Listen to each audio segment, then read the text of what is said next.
yang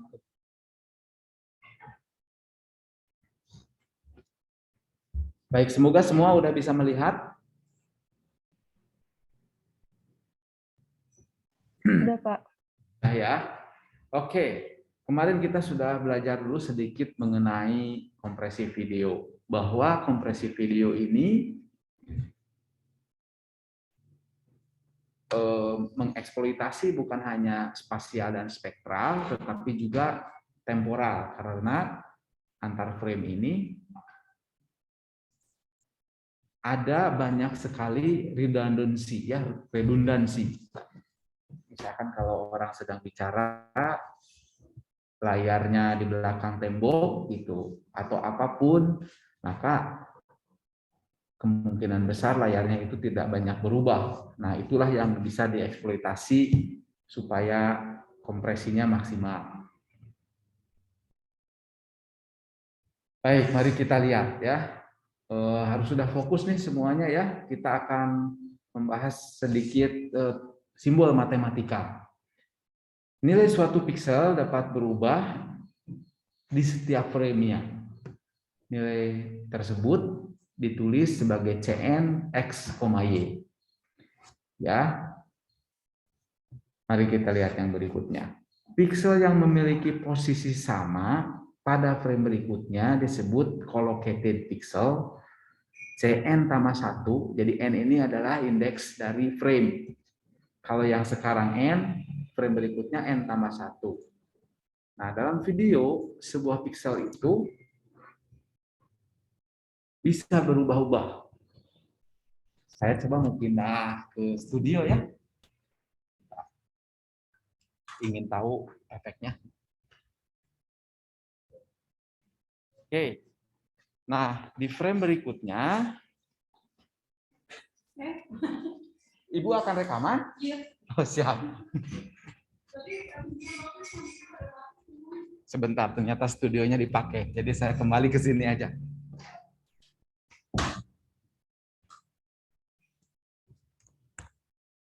Baik. Nah, ini gambarnya. Jadi di frame N,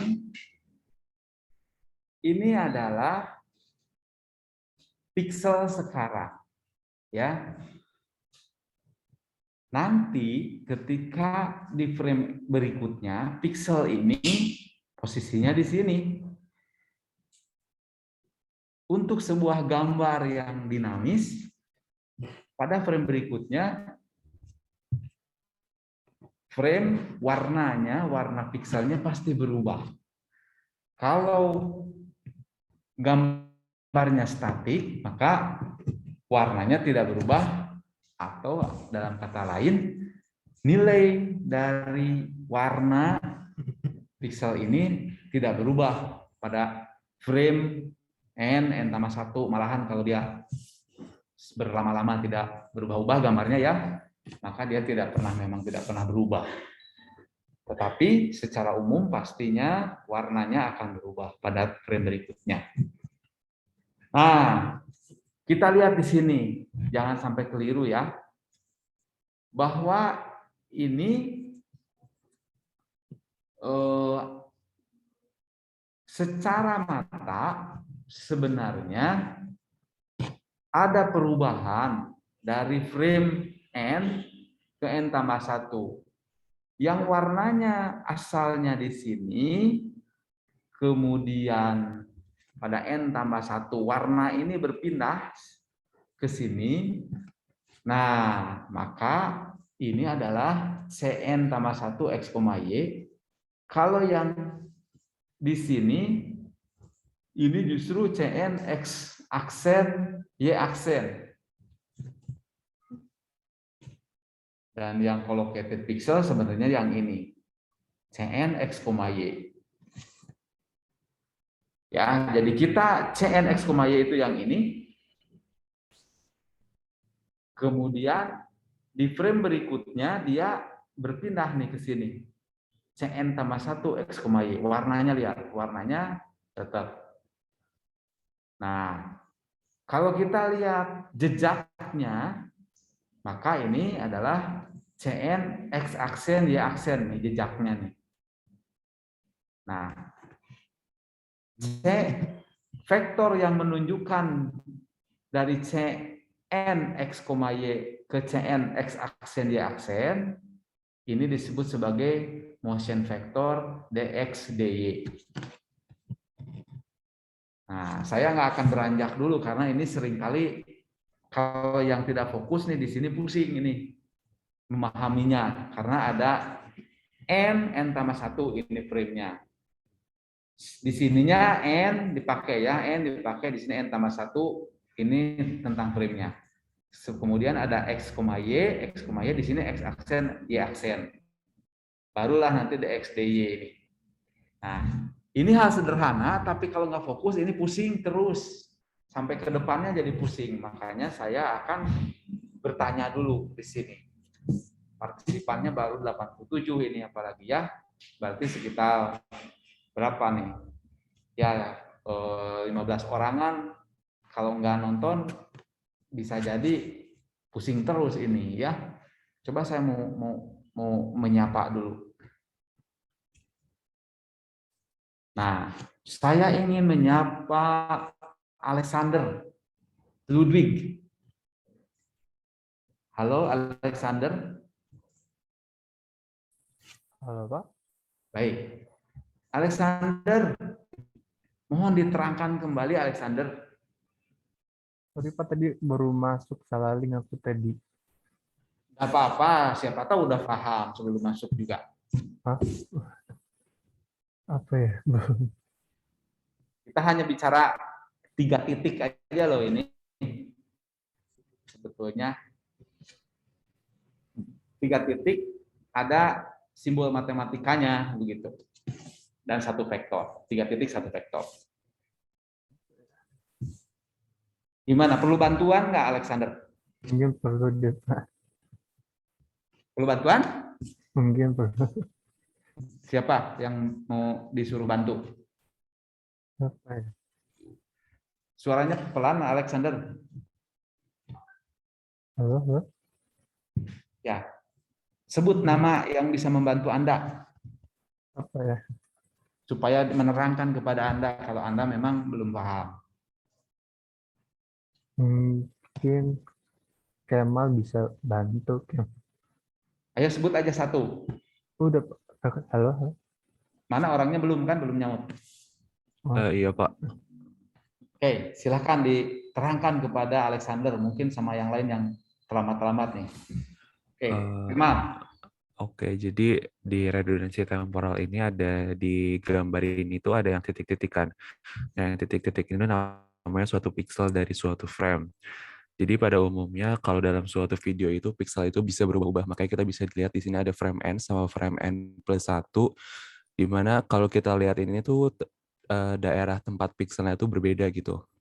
Tapi ada suatu kondisi di mana frame n sama frame n plus 1-nya itu memiliki posisi pixel yang sama. Nah, posisi pixel yang sama ini disebut collocated pixel. Kalau dilihat di sini, collocated pixel yang di frame n ini, yang di CN ini, dia memiliki posisi pixel yang sama dengan pixel CN plus 1. Makanya collocated pixel ini disebut collocated pixel.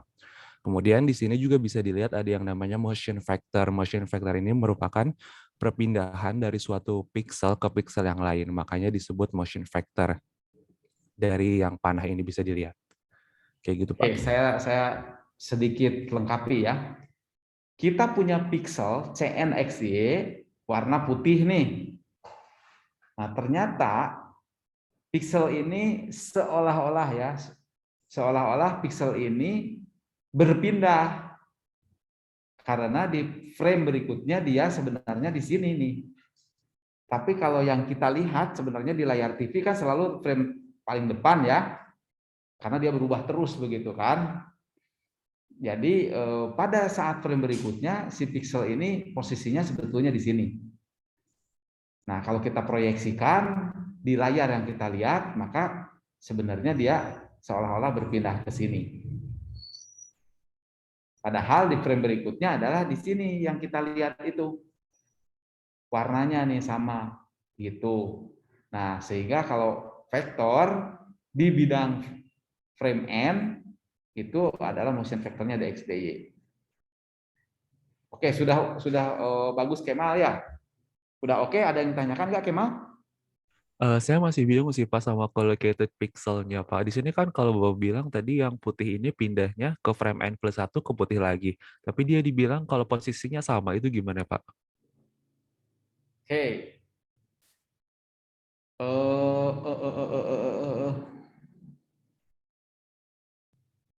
Sebenarnya bisa jadi kebalik ini. Collocated pixel itu harusnya yang ini nih. Gini aja dulu. Sekarang kita lupakan dulu istilah collocated pixel dulu ya. Yang jelas begini, kejadiannya nih. Kejadiannya adalah si gambar bolong ini dia secara vektor di gambar berikutnya berpindah ke sini. Kalau diproyeksikan dengan frame sekarang dia sebenarnya adanya di sini. Nah, jadi seolah-olah kalau dilihat pergerakannya maka si pixel CN ini sudah bergerak gitu dalam waktu satu frame gitu ke sini. Nah, nanti yang akan benar-benar kita deteksi sebetulnya motion vector ini. Nah, masalah ini ya, jadi collocated ini tidak konsisten antara ini dengan ini ya. Nah, lupakan dulu istilah collocatednya, yang jelas ininya saja dulu ya, CNXY-nya yang benar nih. CNXY dan yang berikutnya adalah CN tambah 1XY. Jadi kalau kita lihat di posisi ini pada frame berikutnya sudah berubah warnanya. Karena di posisi ini si pikselnya udah berpindah pada N tambah 1 itu ke sebelah sini. Posisinya yaitu ini. Oke, mari kita lanjut dulu ya.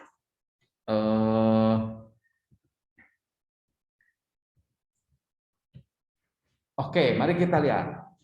Terdapat beberapa kemungkinan hubungan antara CNXY dengan CN tambah 1XY. Nah, warna piksel tidak berubah, CNXY di posisi tersebut pada frame yang berikutnya sama nih. Ini statik gambarnya. Kalau yang ini warna piksel berubah karena objek bergerak atau piksel yang sekarang sudah berpindah ke tempat lain di frame berikutnya. Nah, mari kita lanjutkan. Nah, nilai CN tambah 1XY mungkin tidak sama dengan CNXY kalau gambarnya berubah ya. Tetapi sama dengan CN X aksen Y aksen untuk beberapa nilai CN X aksen Y aksen. Nah, jadi yang utama adalah CN tambah 1XY adalah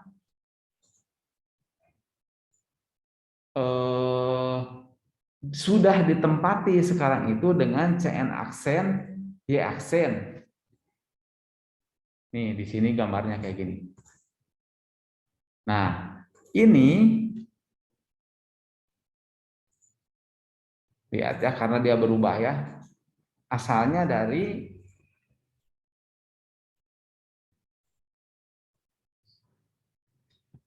CN tambah 1XY adalah CN X aksen Y aksen, angkanya nih sama dengan C N dikurangi DX, Y dikurangi DY, ada perubahan posisi. Jadi CN tambah 1 sama dengan warnanya dengan X aksen, Y aksen. Saya perlihatkan langsung dari sini supaya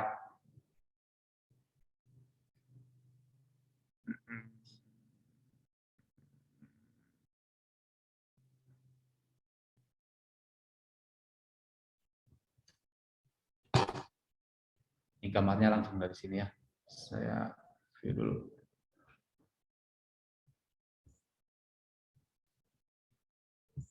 Supaya dibuka. Bentar.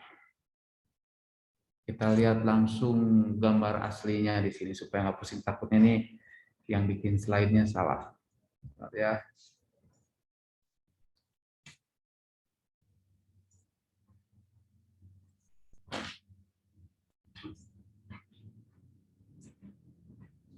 Halaman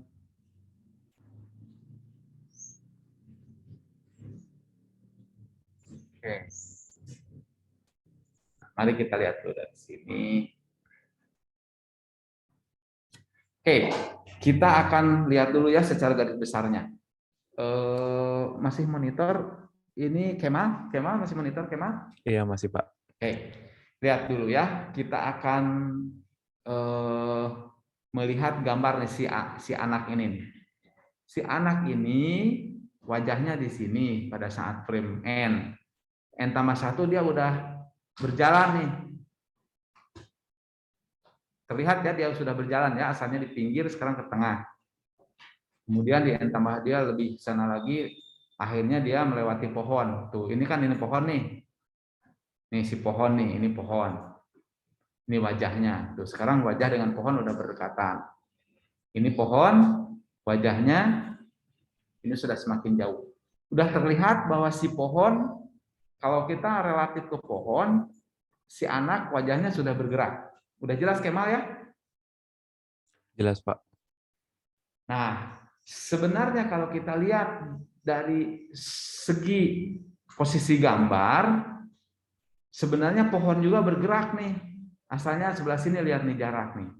Si pohon nih udah bergerak nih ke sebelah. Tuh si pohon juga bergerak.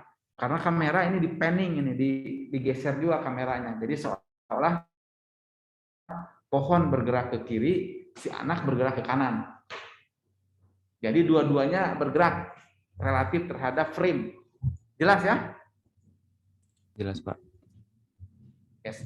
Kemal mewakili yang lain ini ya. Saya interaksi dengan Kemal. Nanti saya akan bertanya.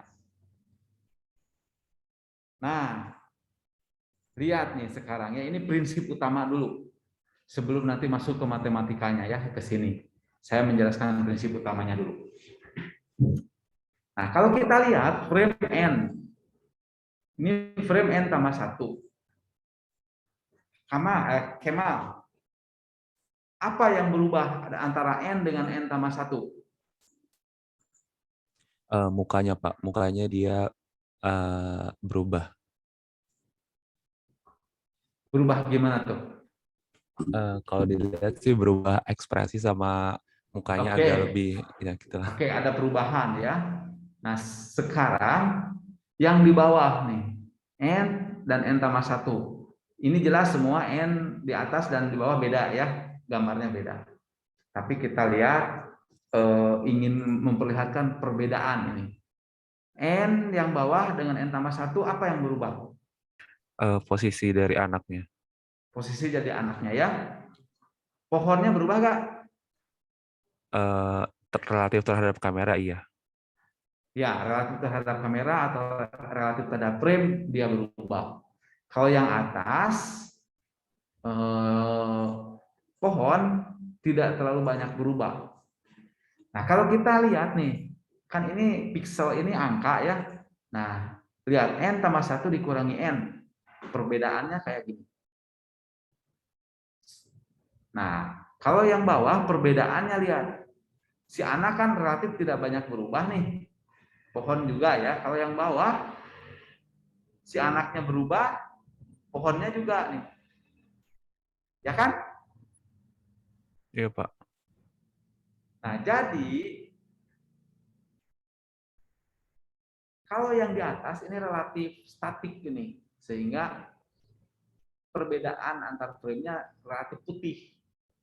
Semakin putih kan perbedaannya 0 gitu. Nah, kalau yang ini semakin hitam nih, semakin banyak, berarti ini lebih banyak perbedaannya, dinamika antar frame ini lebih banyak. Oke, itu dipahami dulu ya. Nah, inilah yang dinamakan dengan temporal redundancy. Temporal redundancy ini Semakin statik antar frame-nya semakin mirip, maka redundancy-nya semakin tinggi dan itu kompresinya bisa semakin tinggi karena dia ya difference-nya dikit. Kalau yang ini yang dinamikanya banyak, ya dikompresnya sulit ya karena ya perbedaannya banyak antar frame. Oke. Nah, kita lihat nih aslinya nih. Ini tadi salinannya takut asisten tidak cermat nih dalam memasukkannya. Lihat di sini ya. Pixel CN udah sama, ini collocated and XY ya, motion vector DXDY ini yang sekarang oke. CN tambah 1 XY ini nih is not the same as CN XY. But is offset by the motion vector ya, karena dia udah berubah ke sini ya. Oke, di sini tidak ada yang. Nah, di sini nih. Tapi nanti dulu deh matematikanya ya, supaya nanti saya perjelas lagi. Yang penting saya lebih ke ini saja, ke konsep aja dulu hari ini. Oke. Kemal masih monitor Kemal? Masih, Pak. Oke, Alexander juga ya harus. Lihat nih sekarang. Temporal redundancy. Frame N. Ini N tambah 1. Lihat, si anak sudah berubah. Anak jadi ke tengah, pohon juga jadi ke tengah asalnya di pinggir. Ini perubahan yang ekstrim sebenarnya ya. Mari kita lihat sekarang. Nah, ada gambar itu dibuat makroblok, dipotong-potong. Bisa 8x8, bisa 10x10, bisa 16x16, tergantung standar yang diadopsi atau parameter kalau lebih jelasnya ya, karena ada standar, setelah itu bisa dioptimasi dengan mengubah-ubah parameter karena di H.264 gitu, H.265 itu malahan sudah variabel tergantung situasi si makrobloknya ini ya, ukuran pixelnya berapa. Anggaplah sekarang makrobloknya sama dengan JPG itu 8x8. Makanya gambar akan dibuat kayak gini setiap frame itu. Nah, kalau kita lihat nih, ini adalah macroblok prediction of n plus 1 from regions in frame n. Ini n, ini n plus 1. Nah, ini kita lihat motion vector yang sesungguhnya, bukan yang matematika tadi ya. Lihat, di n ada misalkan wajah nih. Asalnya di sini, ternyata dia sudah berubah ke sini. Sudah berubah ke tengah, asalnya di sini, dia berubahnya ke sini. Ya. Nah, jadi inilah yang namanya motion vector. Sebetulnya memprediksi wajah ini berpindah kemana. Nah, anggap sekarang ya, reconstructed n plus 1 by macroblock prediction. Lihat, sekarang kita membuat seolah-olah nih ada frame yang baru, tapi hasil dari perkiraan blok-blok ini kemudian dipindahkan dengan motion vektornya. Jadi yang ini dipindahkan ke sebelah sini, yang tangan dipindahkan ke sebelah sini, sehingga hasilnya ini nih, hasil perakiraannya. Kemal, paham Kemal? Paham, Pak. Jadi saya memprediksi. Nah, kalau kita lihat perubahan, lihat n tambah 1 dikurangi frame n, ini gambarnya nih. Nih, yang ini dikurangi ini, hasilnya ini. Tapi kalau saya mengurangi dari prediksi ini, hasil prediksi yang ini dikurangi yang ini, predicted n plus 1 minus frame n plus 1 adalah ini. Lihat, mana yang lebih mirip, hasil prediksi atau yang n? Kemal. Mirip gimana ya, Pak? Mana yang lebih mirip dengan frame n plus 1 ini? Apakah yang n atau yang hasil rekonstruksi? Hasil rekonstruksi, Pak. Nah, jadi itu intinya. Ini nih, kan ini lebih banyak hitamnya ya, kalau ini lebih sedikit, berarti sekarang itu kompresi itu ada di bagaimana kita memprediksi N berikutnya dari N. Nah, kita punya N berikutnya seperti apa? Diprediksi. Semakin akurat, maka ini semakin nol di sini, semakin mirip. Nah, jadi kunci dari kompresi video adalah ini.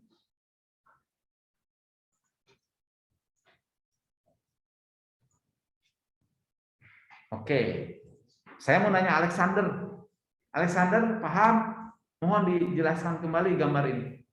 Mungkin aku mau nanya bagian yang itu sih Pak, yang rekonstruksi itu Pak. Masih kurang ngerti ya bagian prediksi situ. Oke, ini yang nanya siapa? Aku Alexander. Alexander ya? Ya. Kemal, tolong diterangkan ke Alexander. Nyoba dulu. Jadi pada intinya kan yang gambar pertama yang N yang paling kiri ini adalah suatu gambar. Nah, pertama, kalau misalnya frame yang mau berubah, pertama akan dilakukan prediksi dulu menggunakan motion factor ke N+1-nya. Nah, kalau misalnya macro block prediction udah selesai dari N, maka si prediction ini yang udah dipindah motion factor ini akan direkonstruksi gitu dari perkiraannya gitu. Nanti hasilnya bakal ke constructed frame N+1. Oke, terima kasih Kemal. Saya tambahin Alexander. Kamera ya, Alexander ya, kamera itu pasti mencatat semua frame. Frame ini dicatat N+1, N+2, semuanya dia catat. Raw file namanya. Ya.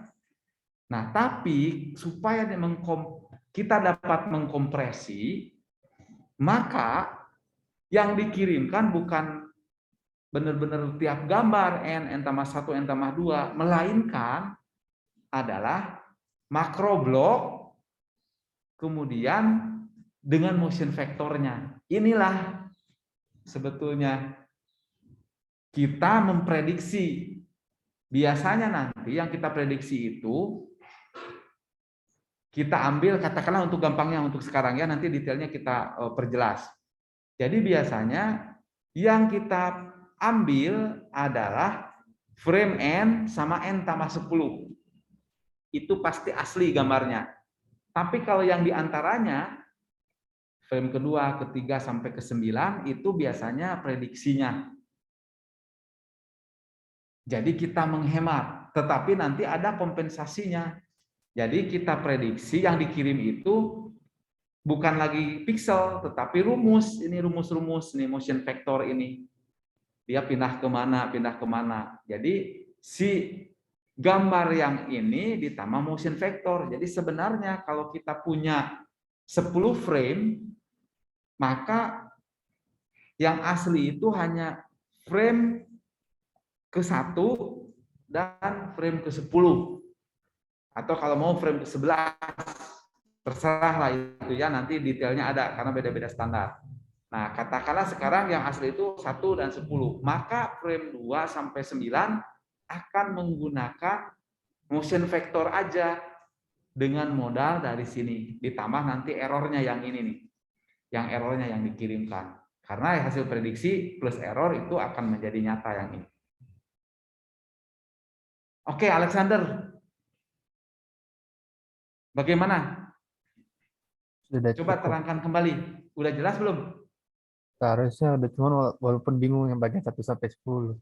Soalnya kan Pak, kalau frame 1 kan, frame 1, frame 2 kan pasti gambarnya kan bergerak-gerak terus kan Pak. Ya, ini Terus contohnya nih. Terus kenapa 10 bisa jadi yang aslinya? Gini. Saya harus menulis sesuatu. Atau gini, saya lari dulu ke depan dulu ya.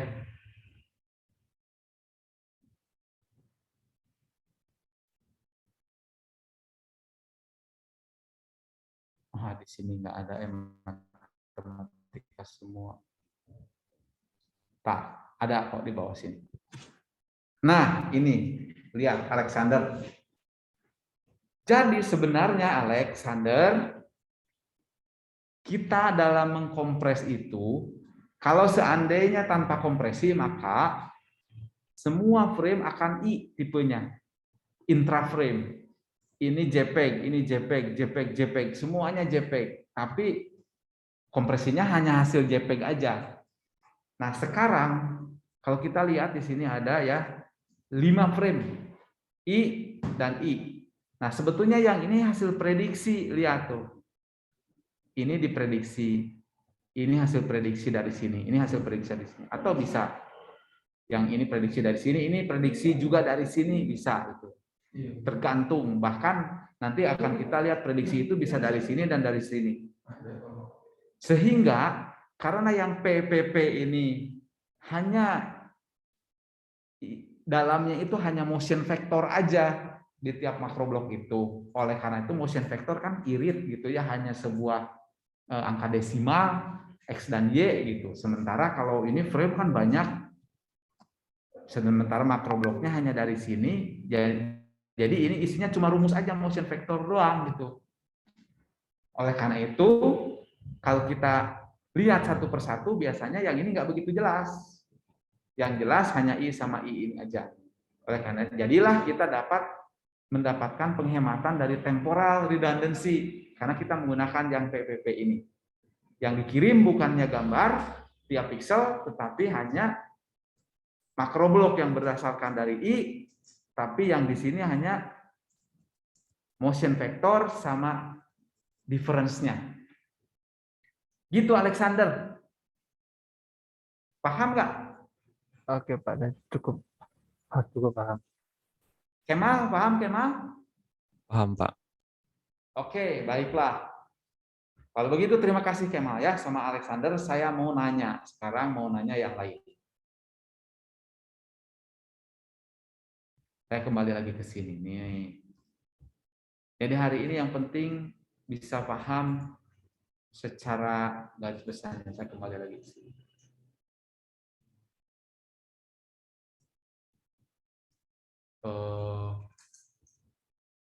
Bisa kita bikin polling nggak? Kita bikin polling ya. Sejauh mana pahamnya nih? Ada 90 orang di kelas A dan B, di kelas ganjil dan genap. Oke, mari kita coba dulu. Saya akan tanya, kita akan masuk ke polling ya. Tapi sebelum itu saya akan nanya random dulu.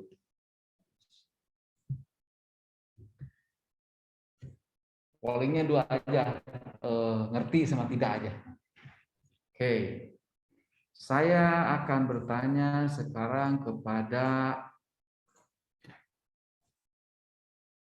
yang Panegak. Monitor Panegak? Ya, kenapa Pak? Baik, Panegak, mohon terangkan kembali.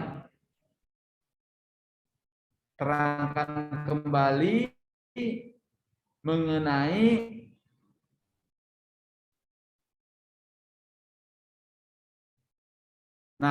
ini sudah paham nggak? Coba tolong baca paragraf ini nih. Nah, ini the process of predicting. Silakan Panegak. Okay, the process of predicting target frames from reference frames using macro blocks is known as motion compensation. The process of compressing a frame in this mode involves the following: finding the best motion vector for each macro block, creating a predict. Jangan langsung aja. Okay, sorry, finding the best motion vector for each macro block. Jadi ini N, kemudian ke N tambah 1, dia akan cari motion vektornya nih. Keseluruhan motion vector itu namanya motion compensation. Itu ya? Oke, siap Pak. Oke, kemudian creating a predicted or motion compensated frame image. Nih, yang ini. Merekonstruksi berdasarkan makroblok ini, diprediksi, ini dihitung nih. Kan ini sudah ada juga di memori kamera kan hasil tangkapan. Jadi dia cari di mana lokasinya sehingga ketahuan vektornya. Akhirnya setelah ketahuan semua vektornya dia pasanglah jadi kayak gini gambarnya. Makanya kalau yang ada gagal-gagal itu kan blocky gambarnya karena memang ukuran makroblok ini. Ini ya tahap kedua ya. Oke, siap Pak. Oke, kemudian berikutnya Deriving the prediction error image. nah ini nih. Karena kita sudah memprediksi tapi yang aslinya kan ini. Maka sekarang kita harus disimpan error image-nya. Ya. Oke. Nah, error image ini nanti akan dikirim, tapi dikompres dulu pakai JPEG. Ngompres ini pasti lebih kecil hasilnya dibandingkan ini, karena ini kan banyak kosongnya. Gitu ya. Nah, karena kalau kita punya ini di plus ini, pasti hasilnya persis ini kan? Ya enggak? Iya, Pak. Kita memprediksi, kemudian ada perbedaannya. Perbedaannya adalah ini. Kalau yang mana perbedaan dengan prediksi, pasti hasilnya ini kan, itu kan prinsip pengurangan ya kelas 1 SD. Oke? Oke, siap Pak. Siap Pak. Ya, kemudian compressing error image using the JPEG pipeline lossy and the motion vectors using entropy coding lossless. Nah, kalau motion vector ini menggunakan yang lossless karena pakai LZW kayak gitu, pakai zip kayak gitu ya. Ini harus lossless karena ini kan angka. Nah, itulah sebetulnya prosesnya. Digambarkanlah di sini. Nih. Silakan diterangkan. Ini mulai dari sini nih mulainya. Mendengar? Oh, saya lagi Pak. Oke. Ya. Jadi tadi pengetahuan aku itu makro blok frame N diprediksi untuk frame N+1. Ya enggak Pak? Lihat gini ya. Kita sekarang mau membuat kompresi ya, kompresinya basisnya ini nih N ya. Ya. Nah, si frame N ini dihitunglah motion compensation-nya ini. Motion vector kan kumpulan. Nah, ketika yang ini ditambahkan dengan motion compensation, maka hasilnya ada predicted kan? Iya. Nah, si predicted ini dicari difference-nya, perbedaannya, image difference nih, ini minus, ini plus, hasilnya ini. Nah, yang inilah yang di JPEG kompres. Jadi yang dikirim adalah difference-nya sama motion vector yang dikompres juga pakai LZW. Sehingga yang dikirim alih-alih mengirim asli-aslinya N+1, tapi justru yang dikirim adalah motion vektornya ya, motion compensation yang sekumpulan itu yang udah di LZW dengan ini. Itu untuk N+1, N+2, N+3 gitu ya, yang PP itu begini dihitungnya, bukan dikirim lagi ininya, tapi yang dikirim N saja, setelah itu yang berikutnya, makanya ini disebut sebagai I. Kalau tadi ya I, P, P, P, I kayak gitu kan. Nah, yang N+1, +2, +3 dia yang dikirim bukan ininya, tetapi ininya. Ini bisa mengkompres besar sekali ya, bisa 1/50 misalkan ukurannya dibandingkan dengan ngirim gambar. Bisa ya? Penegak ya? Siap Pak, insya Allah Pak. Baik. Oke. Nah, kita mau habis waktunya. Semoga semuanya ngerti. Coba kita akan ini dulu ya. Mau share screen aja teh. Oke. Saya ingin ngecek sambil ngecek ini ya. Kita masuk ke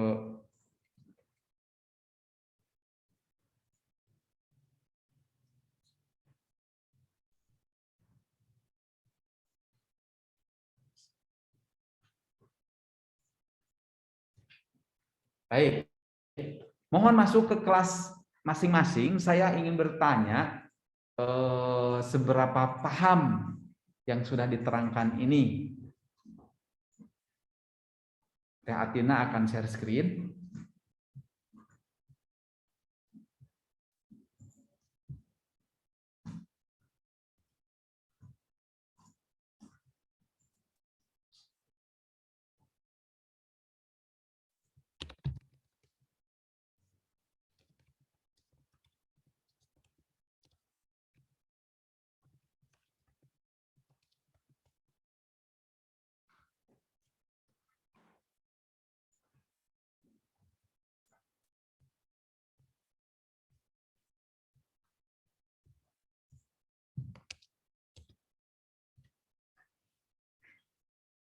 Sudah on? Siap ya. Tolong ini kelas 01 dulu, saya ingin tanya seberapa paham mengenai prinsip utama video encoding barusan. Silahkan di... Oh gitu ya. Oh oke, berarti tidak paham. Kemudian gini. Yang di atas paham banget, yang di tengah paham aja.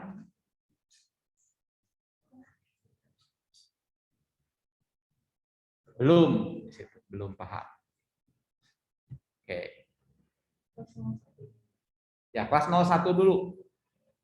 Silahkan di ini ya, diisi. Masuk ke ada CRS di situ ya? Di modul yang video 1. Ya, di modul 12 masuk ke CRS, masuk ke polling, ke classroom. Silahkan di vote dulu ya.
Oke,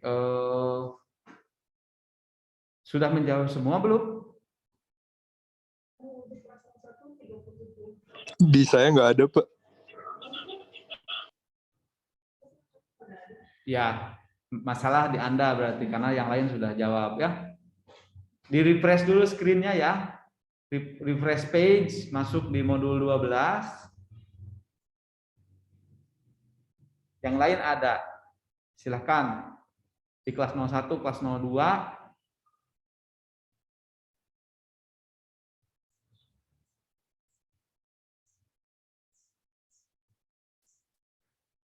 Ini pokoknya ada gambaran, nanti kalau ingin paham banget memang harus belajar lagi ya, minimal seperti ini. Oke, coba di kelas 02 teh.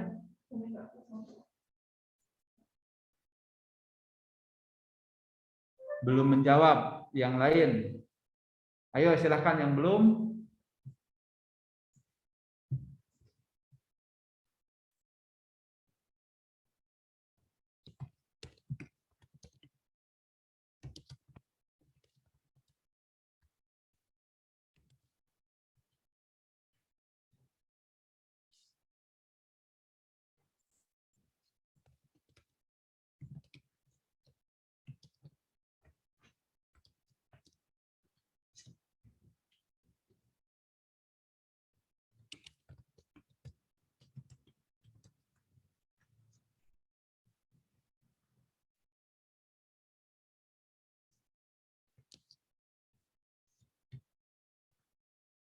Oke, ada satu orang belum paham berarti ya dari kelas 01 ya. Coba dari kelas 02 teh.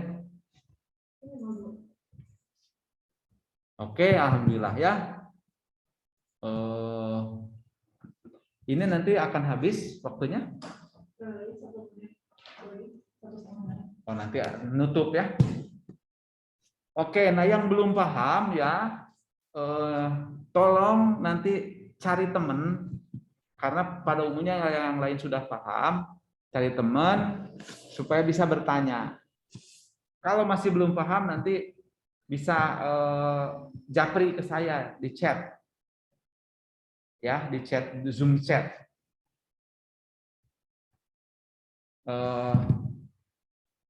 Yang belum paham nggak apa-apa kalau diketahui namanya.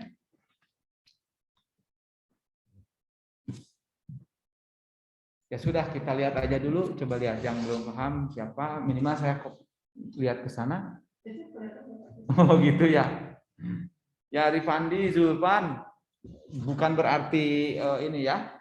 Silakan nanti Anda bisa ngobrol sama teman. Kalau masih nggak paham, nanti kontak ke saya. Karena semuanya harus jadi paham ya. Oke, kita cek presensinya dulu. Sebentar deh, saya mau share screen dulu. Mau ambil ini ya screen capture, bentar. Kita bikin ini poster. Ya.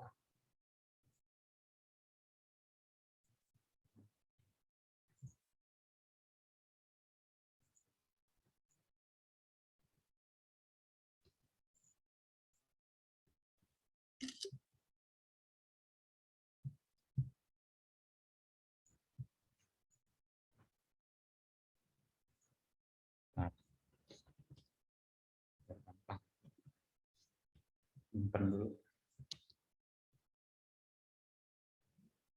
Oke, ya udahlah, udah cukup deh. Coba kita lihat presensinya sekarang.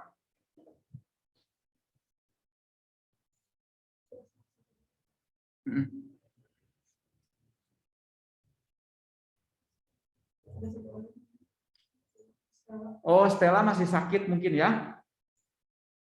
Udah, kita bisa di ini saja. Jadi semoga lekas sembuh.